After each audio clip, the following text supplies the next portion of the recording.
Este homem descobriu que é portador do vírus HIV há 4 anos. Ele não quis se identificar e por isso vamos chamá-lo de Pedro.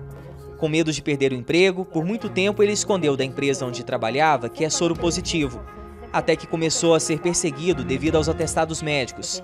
A situação ficou tão difícil que Pedro resolveu contar para a supervisora. Em setembro de 2014, eu tive uma intercorrência maior, que eu me ausentei 5 dias da empresa, né, por questão de uma gripe forte. E foi questionado por ela o porquê. E eu decidi falar que era portador de HIV por medo de perder o emprego. Né? Até então, na hora, para a pessoa foi um susto. Ela me pediu um laudo, ela não acreditou, na verdade, assim, não acreditou se era verdade ou não, que eu era portador. Ela até achou que eu estaria mentindo, né, tentando ganhar com alguma coisa. E foi pedido o laudo, isso foi em setembro. E de setembro para novembro começou a perseguição. Ah, você não vai no médico, você não pode se ausentar, né, aquilo tudo. Setembro e novembro eles me demitiram sem justificativa nenhuma. E o meu trabalho era bem feito, eu era elogiado por todos, meu relacionamento com todos da empresa era muito bom. Logo que foi demitido, Pedro procurou uma advogada e em poucos meses a justiça determinou que ele voltasse a trabalhar na empresa. Foi então que sofreu mais uma vez o preconceito. A juíza determinou a reintegração. Aí o despreparo da supervisão, e tanto da supervisão quanto a advogada da empresa, falou assim, a gente tem que fazer o quê? A gente tem que separar ele, uma sala específica para ele, um banheiro separado para ele. Olha para você ver o despreparo. E a juíza falou assim, não, isso não existe. Né? O Pedro ele pode trabalhar igual a todo mundo. Mesmo com a decisão judicial de reintegração, a empresa preferiu dispensá-lo do trabalho, mas continuou pagando o salário normalmente até a audiência final, quando foi determinado que ele receberia R$30 mil de indenização. Histórias como as de Pedro são bem mais comuns do que a gente imagina.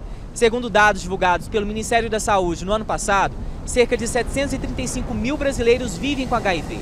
A maior parte tem idade entre 15 e 49 anos. São homens e mulheres que precisam trabalhar para sobreviver como qualquer outra pessoa. Mesmo com o avanço da medicina no tratamento da AIDS, que garante boas condições físicas aos portadores do vírus, muitas vezes o mercado de trabalho prefere fechar as portas quando descobre que a pessoa é soropositiva. Só que essa discriminação é crime. De acordo com a Lei 12.984, de junho de 2014, quem discrimina portadores do vírus ou doente de AIDS pode ter pena de 1 a 4 anos de prisão, além de pagar multa. Nesse caso, fica caracterizado como discriminação, negar emprego, exonerar ou demitir do cargo, excluir a pessoa em ambiente de trabalho e divulgar a condição do portador do vírus com o objetivo de ofender sua dignidade. Apesar de hoje termos a lei, é crescente a discriminação no trabalho, as empresas não estão preparadas para lidar ainda com as questões do portador do vírus HIV. Existe também, acompanhando essas questões, a questão da homofobia, que ela pode estar junto a essa discriminação do portador do vírus HIV ou doente de AIDS, ou separada. O que eu tenho observado nesses casos existe assédio moral, danos morais à vida particular dessas pessoas na empresa e a falta de preparo mesmo, a falta de uma educação voltada contra o preconceito dentro das empresas. Mesmo diante do preconceito, segundo a advogada, a melhor maneira do funcionário se resguardar e garantir o emprego não é esconder a doença da empresa.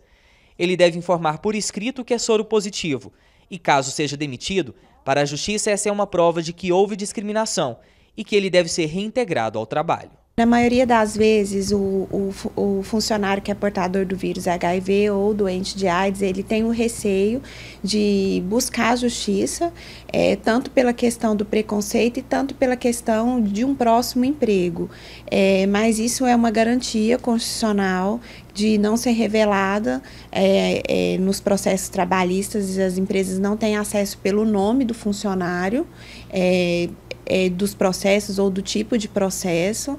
E se até mesmo numa entrevista a empresa questionar isso ou for revelado, ele tem até como ter uma indenização, conseguir na própria Justiça do Trabalho uma indenização pela falta de acesso e recusa por ele ser portador, que é uma das questões que a própria lei fala. Pedro tem medo de ser discriminado quando voltar para o mercado de trabalho, mas agora sabe como agir. Depois de todo o desgaste que sofreu durante o processo, o sentimento é de alívio. Eu acho que a dor foi maior com relação ao preconceito, porque no tempo atual que a gente está hoje, com as informações que a gente tem em TV, jornal, não era para existir esse tipo. Aí, quando eu, entre aspas, ganhei a causa, para mim foi como se... Eu até postei, fiz uma postagem que eu saí de alma lavada. Para que servisse também de exemplo para outras pessoas.